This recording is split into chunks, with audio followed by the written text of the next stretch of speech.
If you are on the bubble of making this roster, you might want to step up today. Today's your day.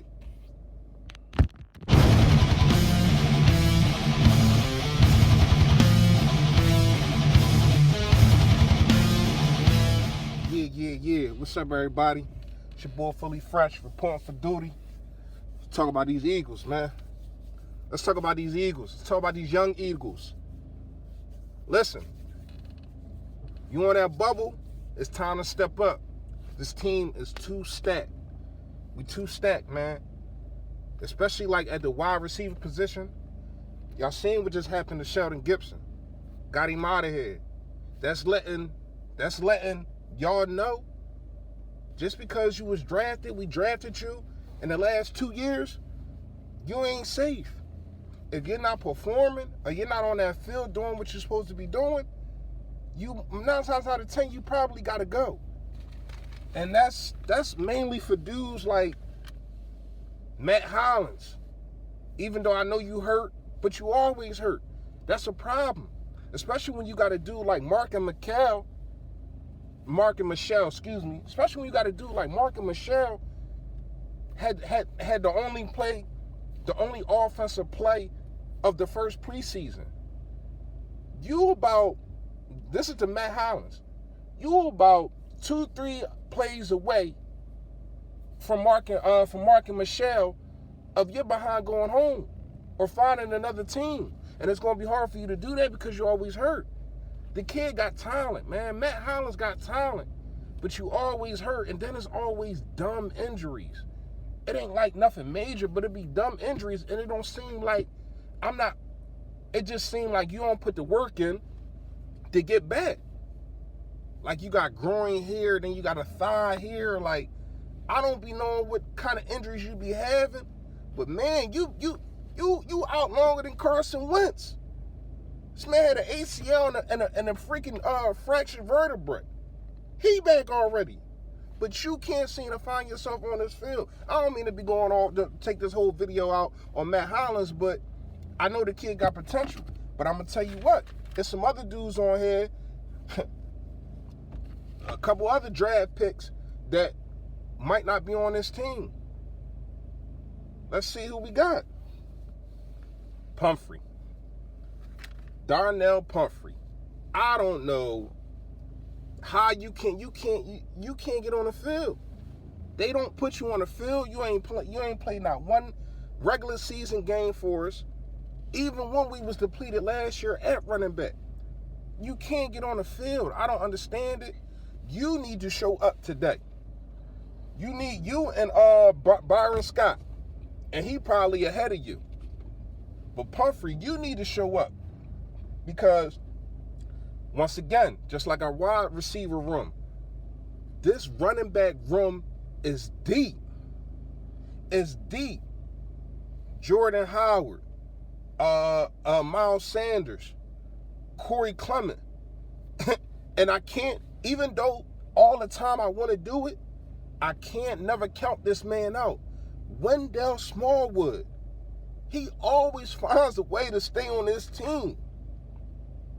So, with the names I just added, where do you think that you'll fit in if you don't produce, especially today?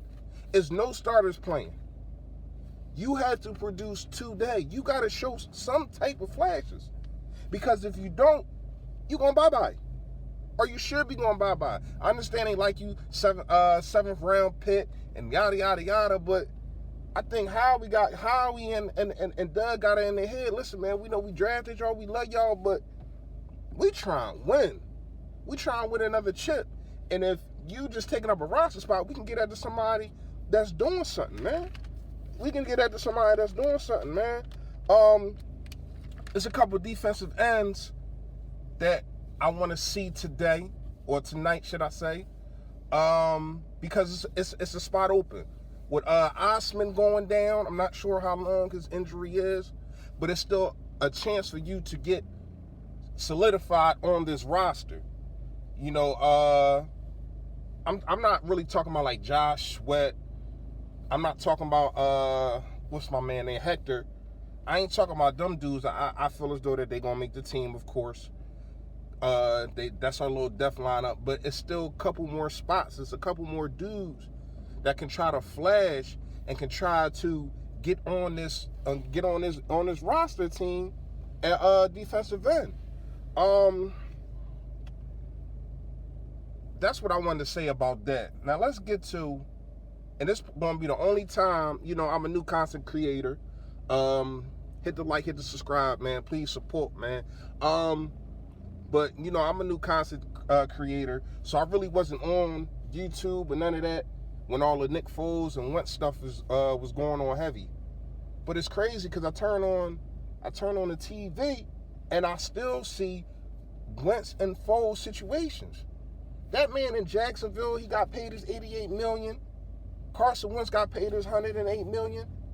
Them two men are doing their own things. We need to start comparing these dudes because everybody I ain't gonna say everybody, but it's a lot of dudes that's saying, "Oh, Carson Wentz got hurt the last 2 years, and Nick Foles did this and did that." All right, let's keep it a bean. Nick Foles won us a Super Bowl. Love him for that. Let's go to last year though, real fast. Last year, that first playoff game, our defense won us that game, man. Our defense won us that game, and the man I just talked about, Hector, or was it Hester? It was one of them. Blocked that field goal, and Doug called the timeout to give him a chance to block the field goal. The New Orleans game, we up 14-0 in the first quarter, right? We don't score not another point. That's a problem. Everybody try to act like Nick Foles was just this guru, was throwing the ball all over the field. He really wasn't, except for that one game. The biggest game, though, and that's what everybody's going to remember. So I'm just tired of hearing the comparison. I don't want to try to come at Nick Foles and, love him for what he did. But at the same time, come on, man.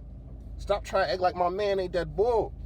Y'all gonna see this year, everybody gonna jump on ship. Everybody gonna jump on the Wentz wagon. No, we not giving y'all the no license or registration to hop aboard. You don't know the license plate number or nothing. Call a Lyft. You ain't getting on the Wentz wagon because I'm tired of it, man. Everybody, Nick Foles this and Nick Foles that. This our quarterback, Mr. Carson, Mr. $108 million guaranteed. That's who we invested in, and that's who I trust. Man, hit the like, hit the subscribe. Tell me what y'all think. Comment. Y'all know what it is, man. Stay Philly, stay fresh, y'all.